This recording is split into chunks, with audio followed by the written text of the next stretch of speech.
Hello, welcome back to part 2 of my Baki video. If you haven't seen part 1, definitely go watch that first. Before I begin, I just want to say thank you for all the support on the first video. I'm really trying to grow this channel, so any like and subscribes are much appreciated. With that said, let's continue where we left off.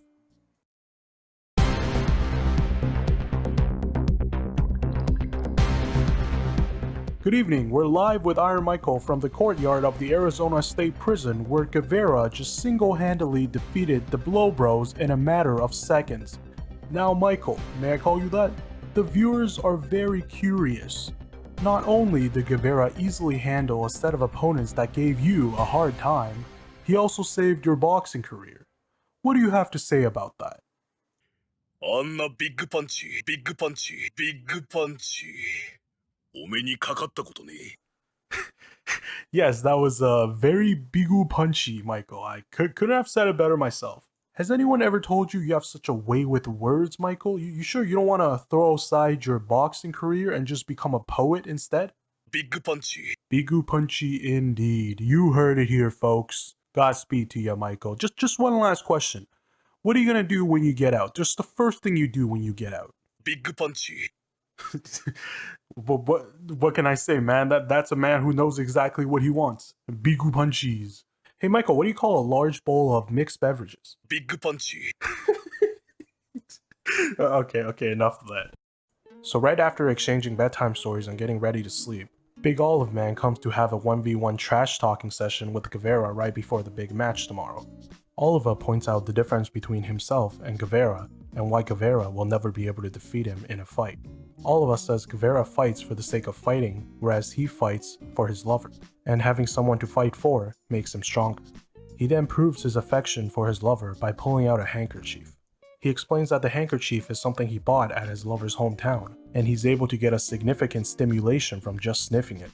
Needless to say, anything beyond that would surely send him over the edge. So I guess his girl ain't from New York, otherwise he'd be creaming his pants every time he takes out the garbage. Guevara was not impressed. When Oliva offered to let him sniff his handkerchief, Guevara downright spat in it, which made Oliva scream as if his favorite anime isn't getting renewed for a second season before running away in tears.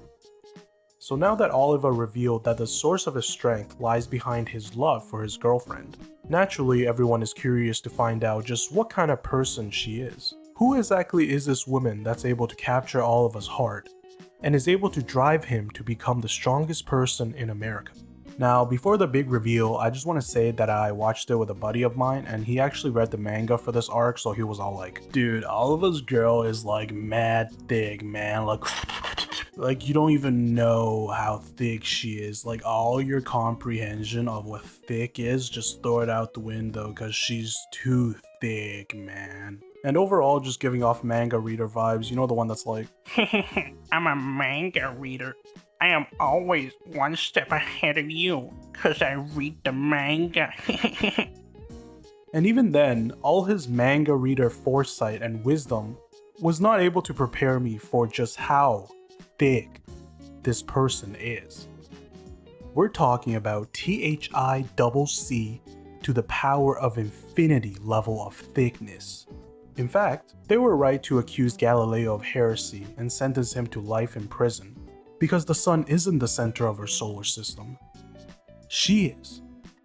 Anyways, her name is Maria, and after a little foreplay which got all of us soaking wet, he grabbed his splunker gear and went and explored Maria's Grand Canyon, if you know what I mean. Also, their bed frame is made out of vibranium or some shit. That thing is sturdy as hell. Anyways, with all that out of the way, we finally arrive at the day of the fight between Guevara and Oliva.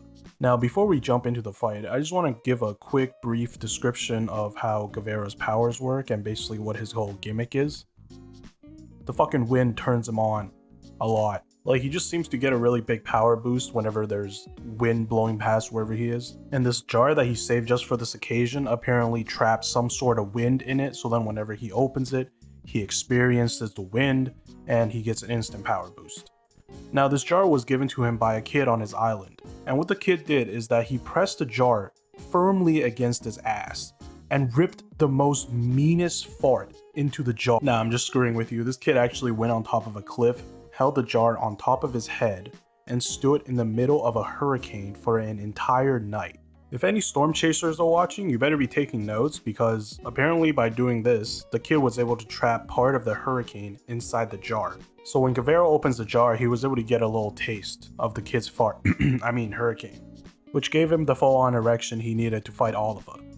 Now, Oliva, on the other hand, brought his own cheerleader, vibranium bed and all. After introducing everyone to his goddess of a lover, he molted out of his tux, leaving it upright and swaying in the wind.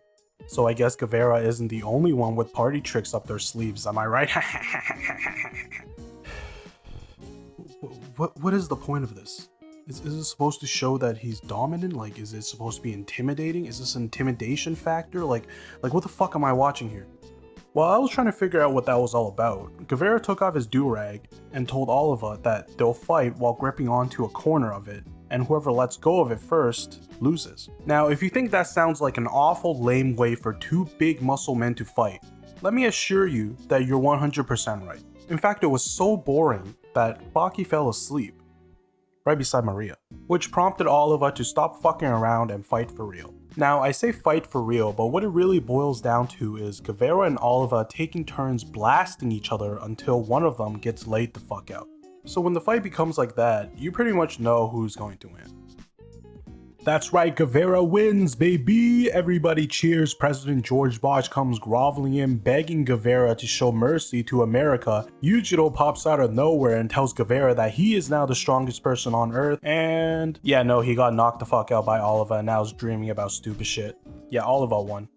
After the fight, Oliva explains that Guevara lost simply because he wasn't as swole as him. Apparently, Oliva takes in 100,000 calories a day and maintains 5% body fat. Now, the average calorie intake of an adult is around 2,000 calories a day, and Oliva takes in 50 times that amount. Now, if that doesn't sound ridiculous enough to you, you have to realize that 2,000 calories powers a person's organ systems and other bodily functions, not just their muscles.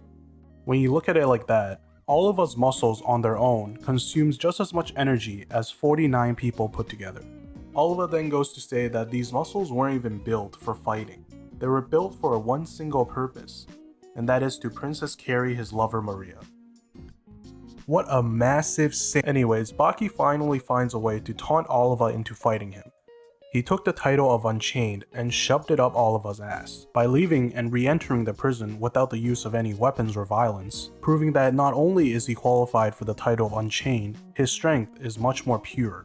But truth be told, the thing that really sent Oliva over the edge is when Baki questioned his freedom. And you never, ever question an American's freedom. So the final fight of the season, the one that we've all been waiting for between Baki and Oliva, begins. The start of the fight went a little something like this. Baki would land a few quick blows on Oliva, Oliva would tank it, grab Baki, throw him through a set of walls, and then continue doing that until he was satisfied with the amount of property damage that he has caused.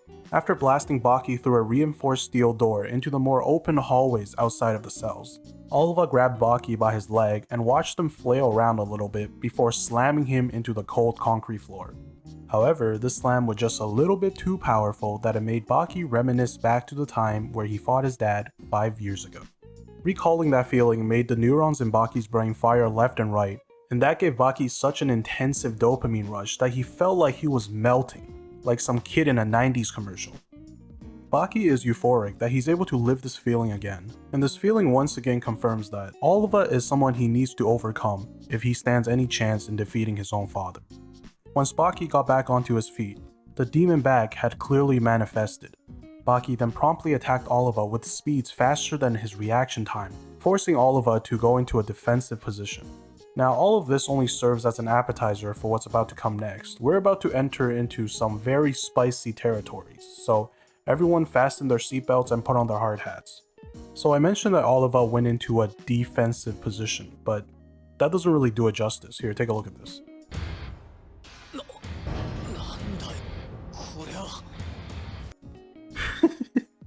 I kid you not, he turns himself into a meatball. Funniest shit I've ever seen. On top of having massive muscles, Oliva apparently can also move around his muscles as he pleases. By reallocating his muscles to match Baki's attacks, he's able to completely deflect them. Baki then switched over to a technique called Go Taijutsu. which apparently is a technique that is super effective against balls. The key to this technique is to flex so hard that the cushioning in your arm becomes completely rigid and your arm becomes a solid object rather than a collection of soft tissues and bones. Now that doesn't make a lot of sense, but I can tell you that it's truly effective at busting my balls right now. But it wasn't too effective against Oliva, cause this happened.